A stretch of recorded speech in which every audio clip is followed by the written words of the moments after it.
Your assignment is to look around the house at things you have. Look at the ingredient list. And from that list, pick out items that are salts. So you'll need to recognize a salt when you see its name. I'll help you learn how to do that. A salt always has two names, a first name and a last name.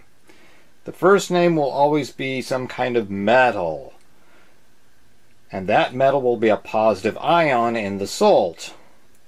The second name is always some kind of non-metal, and that non-metal will be a negative ion in the salt. They go together because the plus and the minus attract. On your periodic table, metals are anything, any element to the left of this stair-step line. So there are lots and lots of metals. Some are familiar, like iron and zinc and copper, but some may be not. You may not recognize sodium as a metal or potassium as a metal, but if it's on this side of the periodic table, yes, it's a metal.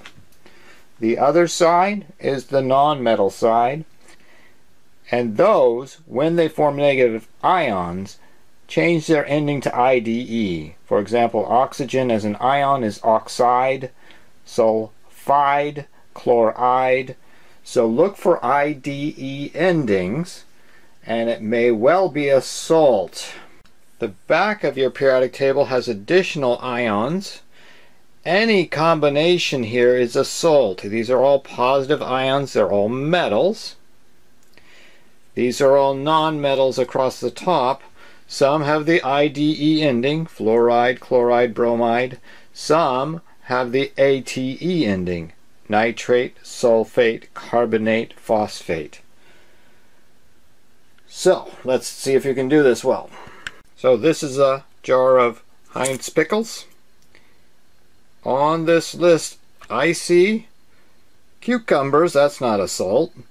Salt, blah, but here's something, calcium chloride. That's a salt. It has a first name, it has a last name. The first name is a metal. Calcium's on the left side of the periodic table. Chloride is a non-metal. It ends with IDE. I found a salt. I can put it on my list. White vinegar? No. But how about this? Aluminum sulfate. On my chart here, aluminum is a metal. Sulfate is a non-metal ion. That's a salt. So I got 2 salts, maybe 3 if you want to count sodium chloride from my jar of Heinz pickles.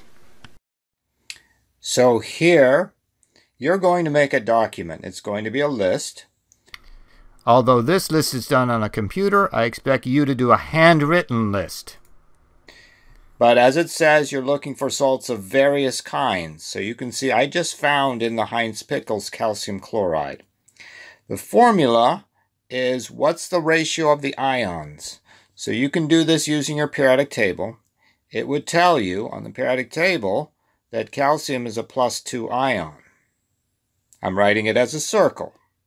The periodic table would also tell you that chloride here, is a -1 ion, Cl -1.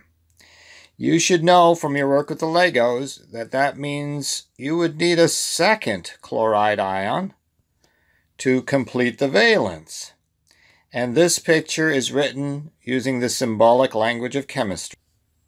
As Ca, only one of them, Cl, there are 2 of them. So that's how you write this picture here.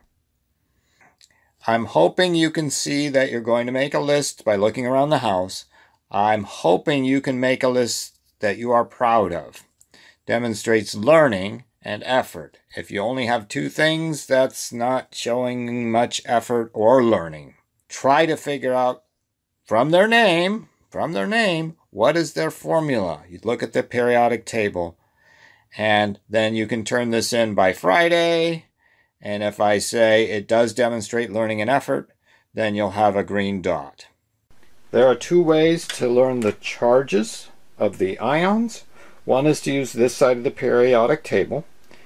Calcium is here, for example, and above the column, you can see it's 0 or +2. So as an ion in a salt, it would be a +2 ion. Similarly, on the other side of the periodic table, I can find chlorine and see that its ionic charge would be -1. That's a good way to do it. Another way is to trust the ion charges shown on the back, and you can see chloride is listed and calcium is listed.